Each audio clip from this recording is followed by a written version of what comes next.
Good morning, students. How are you?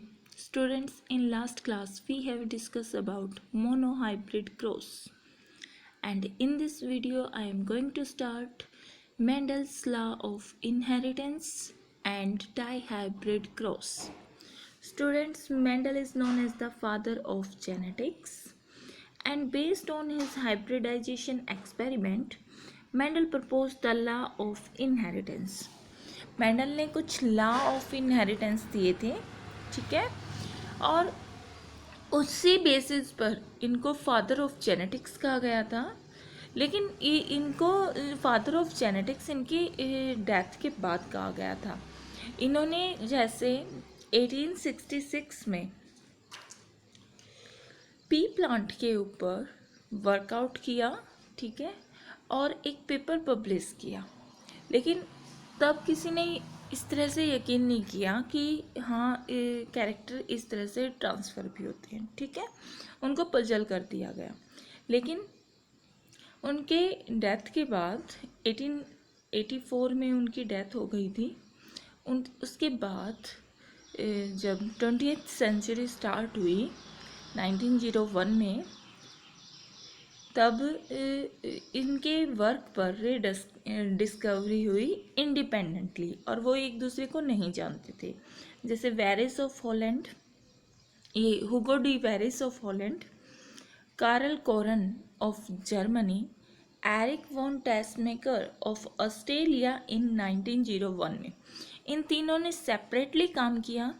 और जो वो पेपर था मेंडल का जो पब्लिश हुआ था, ये तीनों साइंटिस्ट थे, तीनों ने काम करना स्टार्ट किया और इन्होंने फिर मेंडल्स लॉ को ये सामने लेकर आए। तीनों इंडिपेंडेंटली ले आए। फिर 1901 में ये बात सामने आई कि ये तीनों तो मेंडल्स लॉ को कह रहे हैं, ठीक है, और उन्होंने प्रूफ भी किए, ठीक है। और फिर उसके बाद मेंडल्स को क्या कह दिया गया, फादर ऑफ जेनेटिक्स कहा गया। Clear student? इसमें इन्होंने 3 लॉ दिए। First, law of dominancy, second, law of segregation, third, law of independently assortment, ठीक है। इनको first, second and third law भी कहा जाता है, ठीक है। लॉ ऑफ डोमिनेंसी में क्या कह रहा है, this law state that when two alternating form of a trait or a character, gene या फिर allele are present in an organism, only one factor express, देखो हमारे पास एक ओरिजिनल होता है, एक उसकी कॉपी होती है, ठीक है, तो 2 जीन हो गए। फिर उसके अंदर से सिर्फ एक ही F1 प्रोजेनी में जो पहली जनरेशन आएगी, वहाँ पर सिर्फ इन दोनों में से एक एक्सप्रेस करेगा। इसको इन्होंने क्या कह दिया, लॉ ऑफ डोमिनेंट। और जो दूसरे वाला है, जो अपने आप को एक्सप्रेस नहीं कर पा रहा, उसको रिसेसिव फॉर्म कहती। Clear student? ठीक है। जैसे मान लो हमारे पास ये वाली फॉर्म है, ये तो होमोजाइगस फॉर्म है, this one is also homozygous form. तो ये तो दोनों अपने आप को क्या करेंगी, एक्सप्रेस करेंगी, क्योंकि दोनों सेम है। If condition is heterozygous, this one is the condition of heterozygous। इसमें लॉ ऑफ डोमिनेंस ये वाला है, तो इस प्लांट की हाइट कैसे होगी, टॉल। ये लॉ ऑफ डोमिनेंसी में आता है। क्लियर? आगे चलते हैं। Second, law of सिग्रेशन।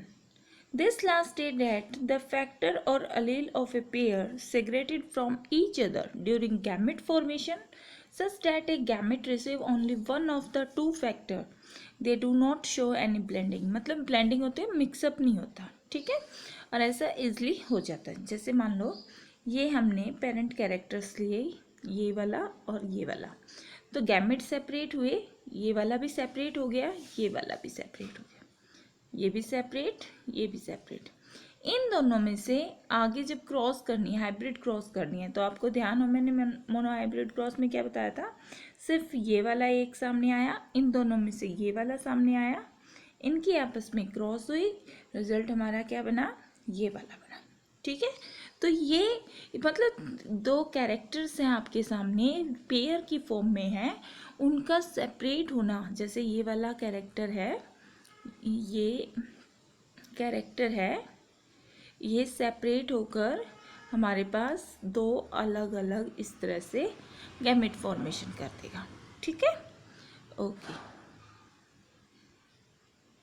अब है लॉ ऑफ इंडिपेंडेंटली असॉर्टमेंट। इस लॉ के अकॉर्डिंग क्या कर रहा है, each character assort or separate out independently of vector of other character at time of gamete formation and get randomly rearranged in the offspring produce both parental and new combination। देखो बच्चों, इसके अंदर ये कह रहा है कि इंडिपेंडेंटली वो एक दूसरे के साथ जुड़ते रहते हैं। ये आपको डाई हाइब्रिड के पनेट स्क्वायर से आपको समझ में आएगा, मैं अभी बताऊंगी आपको। वहाँ पे एक दूसरे के साथ इंडिपेंडेंटली मैच होंगे ये कैरेक्टर्स और फिर अपने आप में न्यू कैरेक्टर्स को शो करेंगे। ठीक है, वो जो न्यू कैरेक्टर आपके सामने आएंगे वो क्या है, लॉ ऑफ इंडिपेंडेंटली असॉर्टमेंट को बता रहे हैं। क्लियर। अब करते हैं हम dihybrid cross. Dihybrid cross में क्या करता है, हमने एक क्रॉस करवाई मेलेक between two plant having two pairs of contrasting character is called dihybrid cross. ठीक है, इसमें देखो हमने मेल और फीमेल ले लिया और हमने पेरेंटल जनरेशन यहाँ पे क्या ली, हमने 7 कैरेक्टर को स्टडी किया था। तो उन 7 कैरेक्टर्स में से हम 2 कैरेक्टर्स को अपने सामने रखते हैं। एक तो हमने राउंड शेप और दूसरा सीड का कलर। ठीक है, शेप एंड कलर वाले कैरेक्टर को लिया है। तो राउंड शेप हो गई, दूसरी साइड में रिंकल रिसेसिव है, येलो डोमिनेंट कलर है और ग्रीन रिसेसिव कलर है। ठीक है, ये वाले हमने 2 कैरेक्टर लिए, इसलिए इसको क्या बोला गया, डाई हाइब्रिड क्रॉस। ठीक है, अब हमने गैमेट्स बनाने हैं। तो राउंड वाले का डोमिनेंसी क्या शो करेगा, R R capital R, yellow capital Y और रिंकल और ग्रीन में small R small Y. Clear बच्चों। अब F1 जनरेशन में क्या होगा, देखो ये तो था इनका कैरेक्टर्स आना। ठीक है, और अब हमें गैमेट्स बनाने हैं। तो गैमेट्स में इन दो में से एक सामने आ गया, ये लॉ ऑफ सिग्रेशन में दोनों आर में से 1 आर, दोनों वाई में से 1 वाई, ये लॉ ऑफ सिग्रेशन को रिप्रेजेंट कर रहा है। ओके, अब ये यहाँ पे इसी तरह से हमने सेपरेट कर लिया, ये भी लॉ ऑफ सिग्रेशन को रिप्रेजेंट कर रहा है। आफ्टर डैट हमने क्या किया कि इन दोनों के आपस में क्रॉस कराई। आर जब आर इनके साथ क्रॉस हुआ, ये वाला कैरेक्टर आया एंड वाई, मतलब सारों में से हमारे पास आर आर वाई का सीक्वेंस बन गया। ठीक है, अब हमारे पास देखो ये कैपिटल आर और स्मॉल आर क्या रिप्रेजेंट कर रहे हैं, लॉ ऑफ डोमिनेंसी के अकॉर्डिंग इनकी शेप कैसी हुई, round. And capital Y small Y law of dominancy को रिप्रेजेंट करते हुए इसका कलर कैसा हुआ, येलो।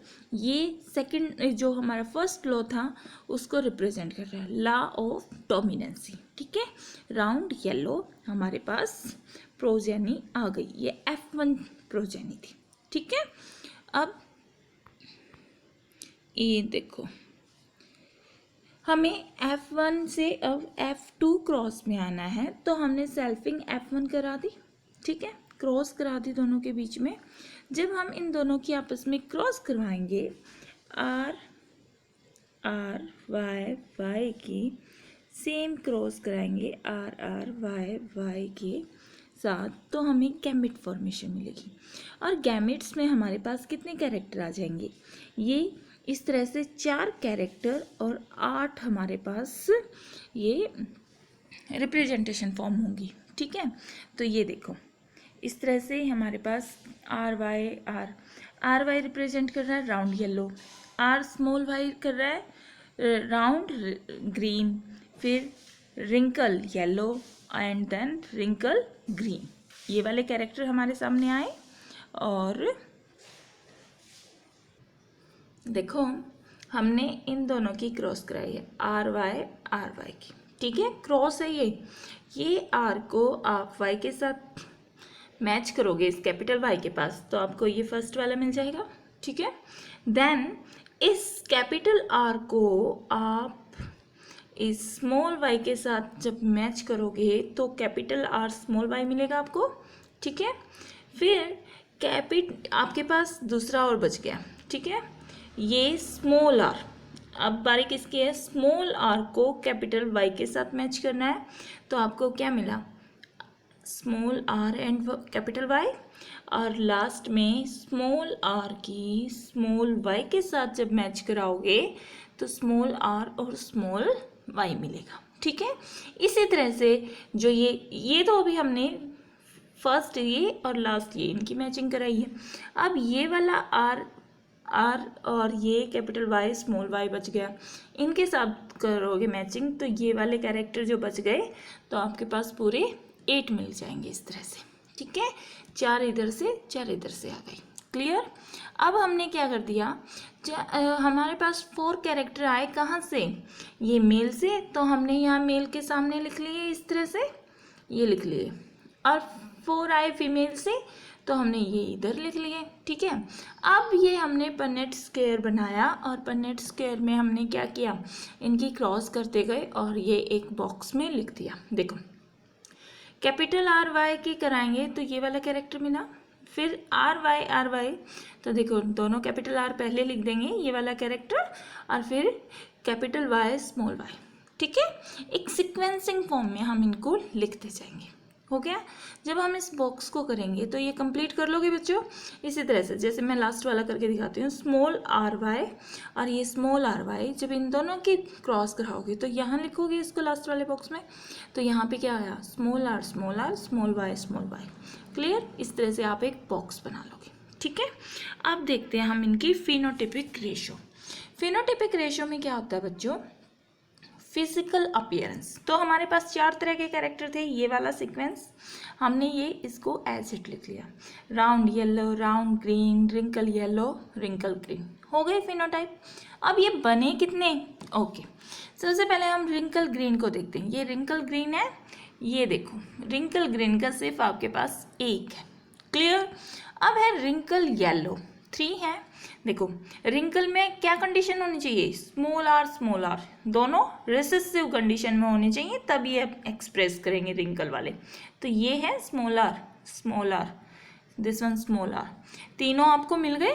तो और साथ में देखो capital Y yellow, capital Y small Y ये भी येलो, डोमिनेंसी को शो करेगा, ये भी डोमिनेंसी को शो करेगा।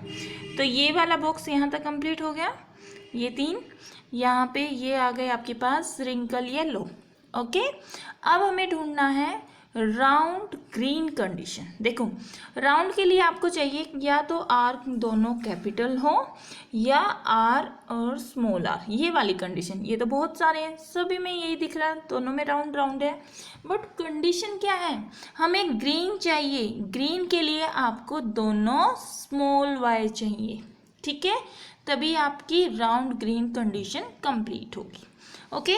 तो देखो ढूंढते हैं हम, दोनों स्मॉल वाई यहाँ पे है, ठीक है, और यहाँ पे है, दिख गया, और एक आपका यहाँ पे है, क्लियर। 1 2 3, और इसके अलावा आपको स्मॉल वाई कंडीशन राउंड के साथ नहीं मिलेगी। आप ढूंढ लो, अगर मिल जाए तो रेशो को बढ़ा देना, पर नहीं मिलेगी, ठीक है। तो ये वाली कंडीशन हो गई, राउंड ग्रीन की आपके पास 3 हो गई, क्लियर बच्चों, ओके। अब हमारा बच गया राउंड येलो, ठीक है, जो दोनों डोमिनेंसी को शो कर दें। इनके कितने कैरेक्टर हैं बच्चों, 9, 1 2 3 4 5 6 7 8 और ये लास्ट वाला 9 कैरेक्टर यहाँ पर पूरी हो गए। ये बॉक्स पूरा हो गया, फिल हो गया। 9 3 3 1, this one is the phenotypic ratio of dihybrid cross. Student अब हम करते हैं जीनोटाइपिक रेशो। ये जीनोटाइपिक रेशो है, ठीक है। जीनोटाइपिक रेशो में क्या था कि ये वाला सीक्वेंस बनेगा, आप ये वाले कैरेक्टर, ठीक है, जो इनका प्योर जीन बता रहा है कि आर वाई कैपिटल फॉर्म एक की मिलेगी, ठीक है, दोनों डोमिनेंसी में इस तरह से एक मिलेंगे। स्मॉल r स्मॉल y सिर्फ एक ही था।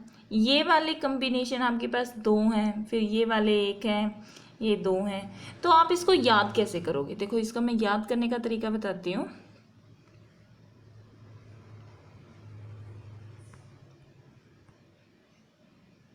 देखो हमारे पास जो ये सीक्वेंस था ये 93311 था, तो हम इसको लास्ट से लिखना स्टार्ट करते हैं। जीनोटाइपिक रेशियो को लिख रही हूँ मैं, हम लास्ट से लिखेंगे। जैसे ये RYY 1 था, हमने 1 लिख लिया, ठीक है। फिर हमारे पास देखो ये हमने रिंकल येलो देखा 1 2 and 3, ठीक है। तो देखो यहाँ पे तो ये वाला अलग है और ये दोनों सेम है, तो मैं इसको ऐसे लिख सकती हूँ 2:1 या 1:2, ठीक है। देखो इसको ऐसे कर लेते हैं कि पहले मैंने लिखा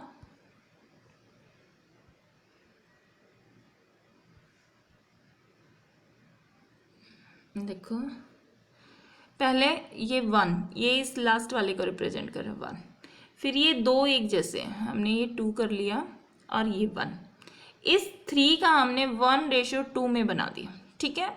फिर उसी तरह से नेक्स्ट हमारा राउंड ग्रीन आया, इसके भी 3 थे, तो राउंड ग्रीन हमारा कहाँ पे था? देखो एक कंडीशन तो ये और एक ये वाला और ये वाला, ये कॉर्नर वाले दोनों सेम है, इन सेम वाले को 2 लिख दूँ और इस एक वाले को एक ये लिख दिया, ये 3 वाला हो गया केस, ओके।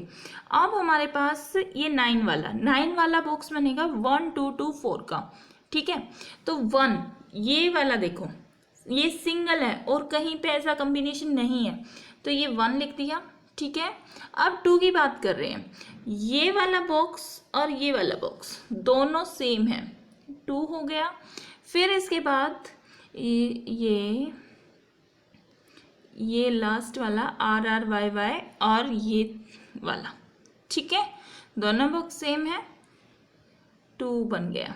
बाकी के 1 2 3 और ये 4 सेम है। आप इसको अपनी नोटबुक में बनाना और फिर इस रेशियो को बनाना, ठीक है। ऐसे कटिंग करते जाना रफ नोटबुक में, फेयर में नहीं करनी है ये कटिंग, फेयर में बिल्कुल साफ नीट एंड क्लीन बनाना है ये। इस तरह से आप इस तरह से इसको करोगे तो आपको क्लियर फॉर्म आपको नजर आएगी, ठीक है।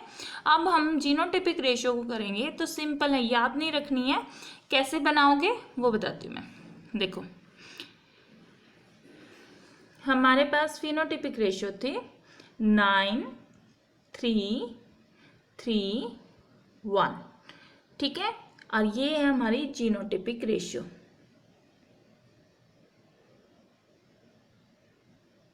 ठीक है।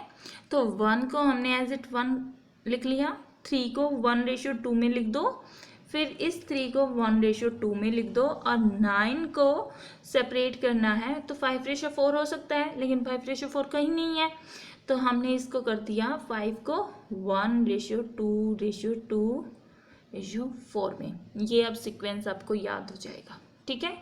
9 3 3 1 को ध्यान में रखो, लास्ट से स्टार्ट करो 1, लास्ट से हमने 1 लिखा,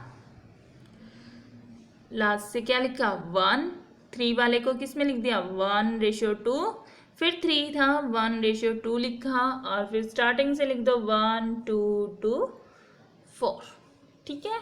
ये बन गई आपकी जीनोटाइपिक रेशियो। अब हमारा ये डाई हाइब्रिड क्रॉस भी कंप्लीट हो गया बच्चों, ये आपको अपनी नोटबुक में करना है। And thank you and have a nice day students.